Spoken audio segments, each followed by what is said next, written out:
ला ला ला ला। हाँ भाई यार, स्पिक्स वाले चैनल लौंडो, क्या हाल है? रुक जा यार, एक सेकंड लगा देता हूँ पहले माइक ढंग से बात करने के लिए।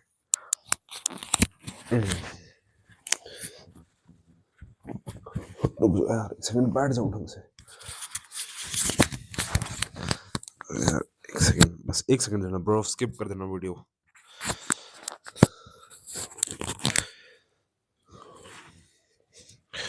बड़ा समझाया तेनू, समझ ना आया। मेरे को पता, बहुत घंटे गाना गाता हूँ। एनीवेज, मैं आज बात करने वाला हूँ द आर्ट ऑफ सेडक्शन। आजकल तुम्हारे भाई ने एक नई बुक पढ़नी स्टार्ट करी है, आर्ट ऑफ सेडक्शन। तो मैंने सोचा यार, इतनी अच्छी बुक पढ़ रहा हूँ तो थोड़ा सा ज्ञान बांट देता हूँ तुम्हारे भाइयों के साथ, तुम्हारा भी कुछ फायदा हो जाएगा।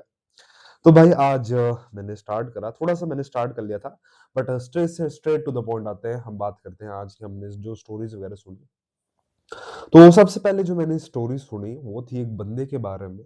तो उसके पास एक गोल्डन एप्पल था। तो बहुत सालों पहले, तो स्किप कर देना भाई पार्ट, अब आगे अगला वाला कर देता हूँ। तो बेसिकली बहुत पहले सालों की बात है, तो एक बंदा था। तो बहुत सालों पहले की बात है, एक बहुत ज्यादा पावरफुल बंदा था, एंड उस टाइम माना जाता था उस पावरफुल बंदे के पास एक ऐसा गोल्डन एप्पल था जिससे तुम्हारे को इमॉर्टल पावर्स मिल सकती है। दुनिया का सबसे बेताज, मतलब तुम्हारे को सबसे डेंजरस पर्सन बना सकता है, ऐसा उस एप्पल, मतलब उस बंदे के पास ऐसा एप्पल बोला जाता था। तो 3 लड़कियाँ जाती हैं उससे वो एप्पल लेने जाने। वो गॉडेस होती है अपने टाइम की, एंड दे वांट कि वो उससे गोल्डन एप्पल दे दे। तो वो शर्त रखता है कि तुम तीनों में से जो सबसे ज़्यादा सुंदर और जो मेरे को पसंद आएगा, मैं उसको गोल्डन एप्पल दूँगा। बट एक शर्त है कि तुम सबको कपड़े उतारने पड़ेंगे। मतलब एक नेकेड शो होगा जिसमें तुम्हारे को सबको प्रोड्यूस करना पड़ेगा मेरे को। एंड सबसे पहले वाली गॉडेस जाती है। वो बोलती है कि अगर तुमने मेरे को गोल्डन एप्पल दे दिया तो मैं तुम्हारे को दुनिया का सबसे पावरफुल इंसान बना दूंगी, तुम्हारे साथ लक रहेगा। इस तरीके से 100 तरीके से बातें करती है। वो बंदा खुश होता है एंड अगले वाली को बुलाता है। वो बोलता है, अब अगली वाली again she comes naked, and वो बोलती है अगर तूने मेरे को चुन लिया तो मैं एश्योर कर दूंगी तुम्हारे को कि तुम हर एक वॉर में जीतो, तुम अपने लाइफ में सारे पार्ट्स में खुश रहो। उसको भी भेज देता है। अब आती है थर्ड क्वीन। वो सबसे पहले एंटर करते ही किंग के पास ज्यादा पास आ जाती है, एंड किंग के पास आके स्टार्टअप बोलती है कि क्या कर रहे हो किंग, तुम इतना सुंदर मर्द यहाँ बैठ के कर क्या रहे हैं? तुम्हारे जैसे मर्द को तो कहीं एक अच्छे आराम से जिंदगी जीनी चाहिए, तुम कहाँ फंसे हुए जैसी चीजों में। और इस तरीके से बातों में सुलझाते बुलझाती रहती है वो थर्ड वाली गॉडेस। एंड गेस व्हाट, उसने एक सेकंड भी नहीं लगाया एंड उस थर्ड वाले को दे दिया।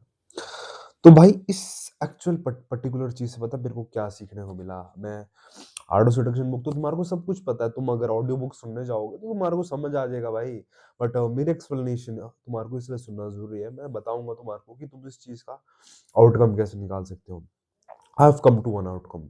तुमने नोटिस करा होगा कि तीनों जो गॉडेस आई थी, दोनों ने अपने ऊपर फोकस रखा। उन्होंने अपने माइंड में एक प्लान बना के रखा था कि हम उसको बताएंगे कि तू अगर हमारे को चुनेगा तो ये सारा फायदा होगा।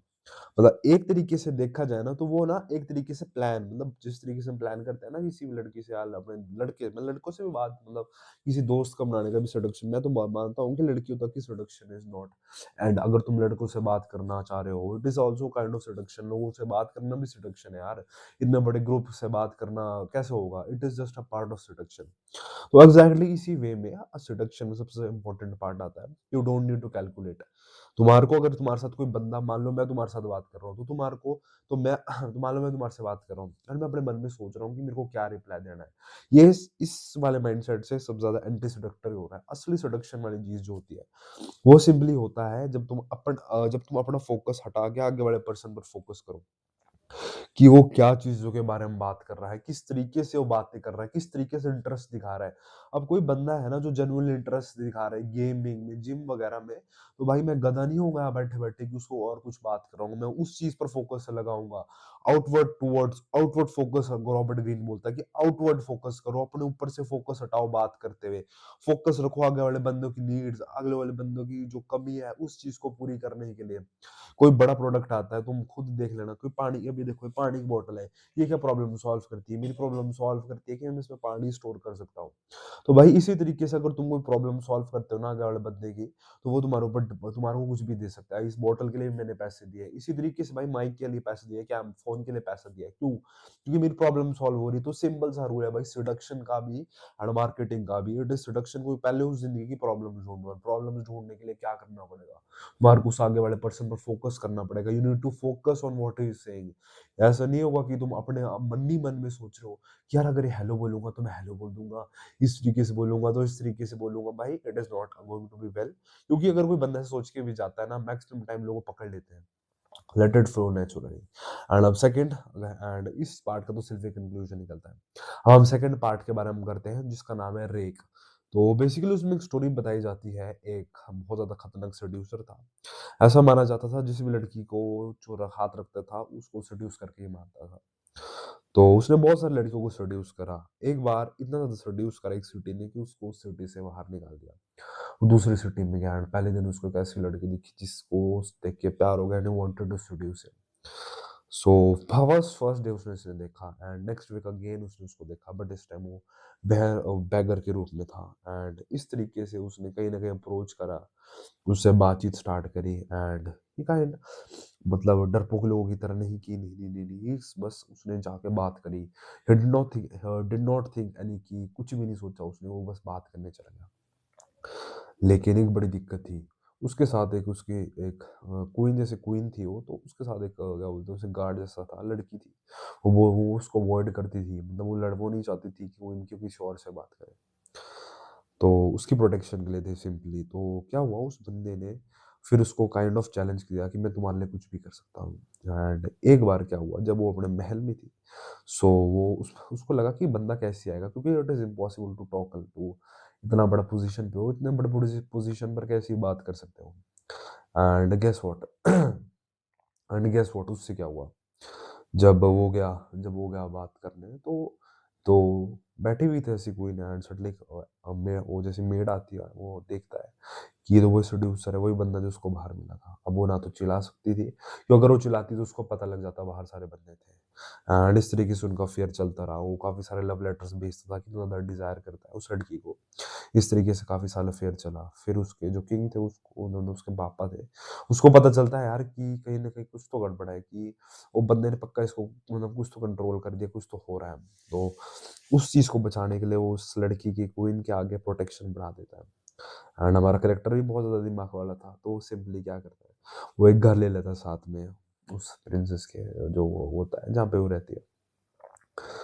एंड जब वो रहता है तो उस नीचे से लिटरली एक टनल बना दी थी उसके रूम तक, किचन तक। एंड फिर वो वहाँ जाके हर रोज़ बात करते थे। एंड ऐसे काफ़ी 2-3 साल बाद चलता रहा। एंड 2-3 साल बाद पता चला कि वो उसी को सेड्यूस नहीं कर रहा था, बट एक और जो वहाँ की रानी है कोई थी, बट उसको भी सेड्यूस कर रहा था।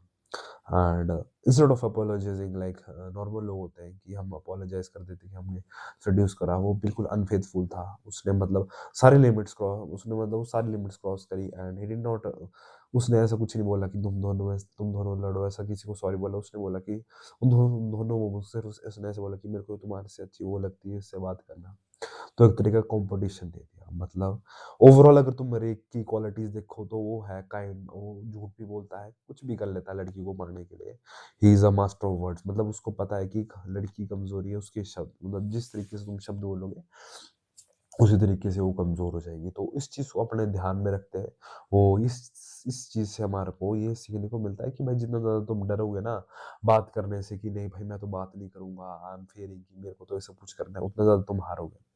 जितना ज़्यादा तुम नेचुरल रखोगे एंड जितना ज़्यादा तुम लिमिट्स अपने क्रॉस करोगे, उतने ज़्यादा सेडक्शन का पर्दा गिरता रहेगा। धीरे करके तुम सेडक्शन उसके पास चले जाओगे and you would eventually realize कि किस तरीके से उससे बात करनी है। इस तरीके से तुम्हारी लड़की प्यार में पागल हो जाएगी। तो आज के लिए इतना ही। एंड आई नो कि मैं इतना अच्छा नहीं बोल पाया because it is obviously day 1, day 2, day 3 कुछ भी नहीं लगेगा। लेकिन जब मेरी 100 वीडियोज़ होगी तब मेरे को असली डिफरेंस पता लगेगा। सो आई एम नॉट एमिंग कि डे 1 से इम्प्रूवमेंट हो जाए। नहीं भाई, मेरे को पता है कि I am very big a fool. And मैं वीडियो बनाने बैठा हूँ लिटरली, मतलब मेरे कल परसों से एग्ज़ाम है, बहुत इंपॉर्टेंट एग्ज़ाम है। पर फिर मैं वीडियो रिकॉर्ड करने बैठा हूँ क्योंकि भाई मेरे को बात करनी है इस चीज़ पर। And sometimes you know what कि कंसिस्टेंसी इज़ ओके। तुम्हारे को अभी काम कर रहा हूँ ना मैं, इससे पहले मैंने सोचा था वीडियो रिकॉर्ड करने से कि भाई मस्त रिकॉर्ड करूँगा, बढ़िया तरीके से रिकॉर्ड हो जाऊँगा, पहले वीडियो से वायरल हो जाएगा। बट अब मेरे को भी रियलिटी बात पता है कितनी वायरल होगा, कितना पता वायरल होगा, कितने तरीके से होगा। तो भाई इस चीज़ का रियलिटी चेक मिल चुका है मेरे को कि भाई मेहनत करना इज़ बहुत कोई थोड़ी चीज़ नहीं होती, उसके लिए बहुत ज़्यादा करनी पड़ती है, लगातार करनी पड़ती है, कंसिस्टेंटली ऑलमोस्ट शो करना पड़ता है। जब कोई भी शो नहीं करता है तो भाई इस तरीके से ही बढ़ती है। तो भाई आज के लिए इतना ही। अब मैं बस प्रे करता हूँ कल भी हम फिर से वीडियोज़ बनाएँ। ठीक है, थैंक यू।